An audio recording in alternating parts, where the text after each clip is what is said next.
Bonjour et bienvenue dans cette nouvelle vidéo. Je suis Sam de Phone Android et aujourd'hui je vous propose le test du Honor Magic 4 Lite 5G. Le Honor Magic 4 Lite 5G, je pense que je vais arrêter de dire 5G, est un smartphone milieu de gamme abordable. Il se positionne juste au-dessus du Honor X8 qui vient tout juste de sortir et en dessous du Honor 50 que nous avons testé l'année dernière. Le Magic 4 Lite 5G est proposé à 349 € avec 6 Go de RAM et 128 Go de stockage. Il n'existe qu'une seule configuration. Il sort le 3 mai 2022 et il affronte sur cette gamme de prix le Y76 de Vivo, le OnePlus Nord CE2, le Realme 9 Pro Plus et le Redmi Note 11 Pro.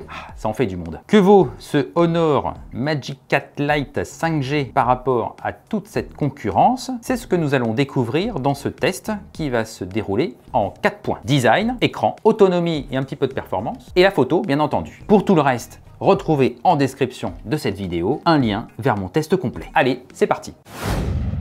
Commençons avec un tout petit unboxing, tout petit parce que à l'intérieur, il n'y a pas grand chose à voir. On ouvre directement sur le smartphone. Normalement, vous allez avoir un petit habillage pour le smartphone, mais ici, il s'agit d'une version test, donc il n'y a pas forcément tout. Le smartphone, une première boîte. Dedans, il y a une coque. Je ne vous montre pas la coque parce que vous ne l'aurez pas. C'est une coque qui est seulement pour les versions test. Les opérateurs ne sont pas très friands des coques qui sont fournies dans les boîtes. Donc ils demandent aux marques de les enlever. Ça, c'est vraiment dommage. Sous la boîte, nous retrouvons un chargeur Honor Supercharge 66 watts et nous retrouvons aussi un câble USB. Il n'y a pas d'écouteur dans cette boîte. Ça, c'est un peu dommage aussi. Parlons du design. Dans ce design, nous retrouvons une coque entièrement en polycarbonate, que ce soit sur les tranches ou à l'arrière. À l'arrière, nous avons un joli effet irisé qui retient un petit peu trop les traces de doigts, ça c'est dommage. Nous avons aussi un bloc photo circulaire bien visible. Un bloc photo qui nous rappelle le design de certains smartphones de chez Huawei, notamment les Mate 40. Il y a des liens quand même qui sont difficiles à briser. Sur les tranches, nous retrouvons les éléments habituels avec deux petites variations. La première, c'est le lecteur d'empreintes digitales et la deuxième, c'est l'écouteur téléphonique qui se trouve ici. D'habitude, il est en façade. Il est caché en fait dans la bordure entre l'écran et le contour. Et là, il est carrément sur le contour à l'extérieur. À l'avant, nous retrouvons une belle dalle, une grande dalle, protégée par du verre minéral et surprotégée par une protection qui est préinstallée. Ça, c'est vraiment très bien. Il y a aussi un poinçon pour le capteur selfie. Une fois que nous avons allumé le téléphone, nous retrouvons l'interface Magic UI. Ici en version 4.2, basée sur Android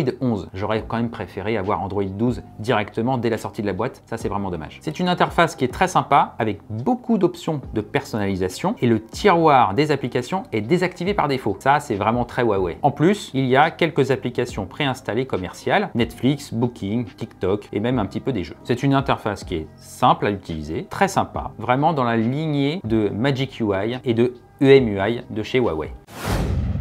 Passons maintenant à la deuxième partie, l'écran. L'écran n'est pas vraiment le point fort de ce smartphone, mais j'aimerais quand même vous en parler pour vous expliquer pourquoi je le pense. Il y a une grande dalle, c'est vrai. Elle fait 6,81 pouces. C'est vraiment très grand et c'est vraiment très agréable de regarder des vidéos sur cet écran. C'est un écran qui est IPS LCD. Ce n'est pas un écran AMOLED. Ça, c'est vraiment dommage. Parce que c'est vrai que entre 300 et 400 €, il y a de plus en plus de smartphones qui proposent des écrans AMOLED. Ça veut dire que le taux de contraste n'est pas infini ici. Il est environ de 3000 pour 1. La définition est Full HD+, et la résolution est de 385 pixels par pouce, ce qui est largement suffisant pour tous les usages du quotidien. Le taux de rafraîchissement est de 120 Hz. Par défaut, ce rafraîchissement est dynamique. Ça veut dire qu'il passe de 120 à 60 en fonction du contenu qui est affiché à l'écran. Vous pouvez bien entendu le fixer à 60 ou à 120 en continu, comme vous voulez. Côté couleur, c'est là où ça fâche. Il y a deux profils colorimétriques dans ce téléphone. Il y a le mode vif, qui est activé par défaut, et il y a le mode normal. Et moi, quand je vois ça, tout de suite ça me fait penser, mais le mode vif, il n'est pas normal? Non, il n'est pas normal. Et justement, pourquoi il n'est pas normal? Parce que les couleurs ne sont pas très bien respectées. Et malheureusement, même le mode normal ne les respecte pas vraiment. Nous avons un delta E qui est de 3,3 avec ce mode. C'est légèrement plus élevé que tous les modes professionnels, naturels que vous pouvez retrouver dans les autres smartphones qui tournent plutôt autour des 2,5, 2,8, même un petit peu moins. Et ça, c'est vrai que c'est dommage. La température moyenne des couleurs est de 6200 degrés. Ça, c'est vraiment très bien. Ça veut dire que le blanc, il est blanc. En revanche, la luminosité est de 480 nits seulement et ça, c'est un petit peu léger pour moi. Le profil vif, lui, est moins respectueux des couleurs. Mais en revanche, il est beaucoup plus lumineux. Ça, c'est son seul avantage. Bien sûr, vous avez une roue chromatique en dessous qui vous permet de contrebalancer ses défauts. Ça, c'est vraiment bien aussi. Donc, c'est un écran qui est correct, mais qui n'est pas grandiose non plus. Nous aurions bien aimé avoir un écran AMOLED ici qui soit un petit peu plus précis dans la restitution des couleurs.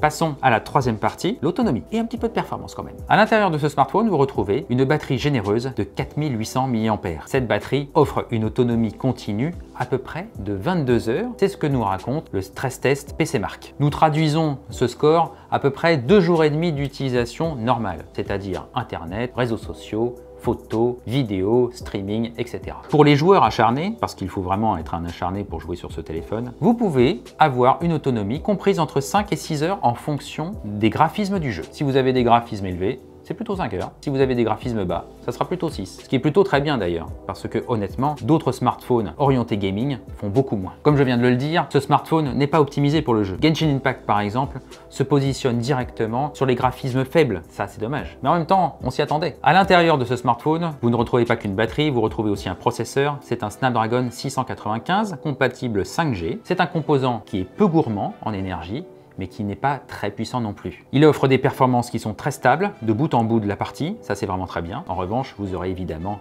quelques saccades, quelques ralentissements. Il y a aussi une bonne gestion de la température, même si pendant les phases de jeu, vous aurez l'impression que la température va légèrement augmenter, un petit peu au-dessus des 30 degrés. Et c'est exactement ce qui se passe. Le stress test de 3D Mark nous informe que le téléphone va à 32-33 degrés environ. À l'intérieur même, vous avez quelques cœurs du processeur qui vont monter au-delà des 50 degrés. Mais ça reste quand même très bien maîtrisé. Donc c'est un smartphone qui offre une belle fluidité pour tous les usages du quotidien et surtout une très belle autonomie.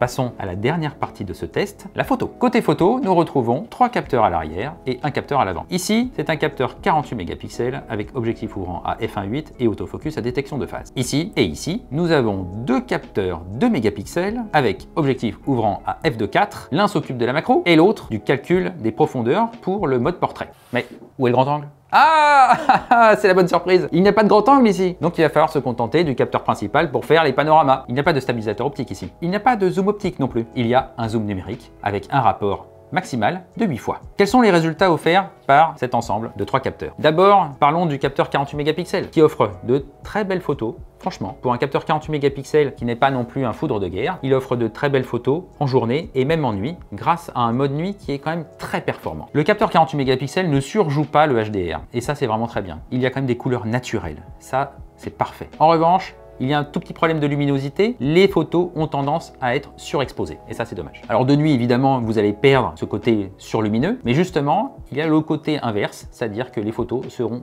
peu lumineuses. Et c'est là où le mode nuit vraiment entre en action. Il illumine vraiment les photos, il offre des détails dans les ombres et surtout il apporte de la rondeur aux textures. Le capteur principal, il est évidemment en charge des portraits avec un joli détourage du sujet et un effet bokeh qui est très sympa. Un effet bokeh que vous ne pouvez pas moduler, vous ne pouvez pas l'accentuer, mais en revanche, vous pouvez le désactiver si vous en avez envie. Le capteur principal est également en charge des zooms. Comme nous l'avons dit, il n'y a pas de zoom optique, il y a un zoom numérique qui monte à 8 fois, jusqu'à 2 fois, de jour ou de nuit, c'est plutôt correct. Même s'il y a une vraie perte de détails, ça c'est dommage. À partir de 5, ça se gâte beaucoup, malheureusement. Et ça veut dire que vous ne pourrez pas monter au-dessus de 5. Vous ne pourrez peut-être même pas monter jusqu'à 5. Le capteur macro, il est un petit peu comme tous ses congénères. C'est-à-dire qu'il n'y a pas beaucoup de luminosité, il n'y a pas beaucoup de détails, et puis il y a des couleurs qui sont quand même très bizarres. Alors de jour, vous pouvez faire des photos rigolotes. En revanche, de nuit, il est totalement inutile, autant le dire. À l'avant, nous avons un capteur selfie de 16 mégapixels avec objectif ouvrant à f2.5. Il n'y a pas d'autofocus sur ce capteur, et ça c'est vraiment dommage, ça aurait pu apporter un peu plus de piqué. En revanche, les autoportraits sont quand même très jolis, avec de la lumière, avec de belles couleurs naturelles, un joli détourage, et puis l'effet bokeh qui va bien. Les textures ne sont pas délavées, les textures ne sont pas lissées, les outils d'embellissement sont désactivés par défaut, et ça c'est une très bonne nouvelle. Je me sens un peu frustré parce qu'il n'y a pas de panorama, il n'y a pas de zoom optique, et c'est vrai que dans ce téléphone, ça manque un tout petit peu. Donc c'est une expérience qui est bonne par rapport au capteur principal et même au capteur selfie, mais en revanche c'est vrai qu'elle est un peu frustrante. Ça c'est dommage.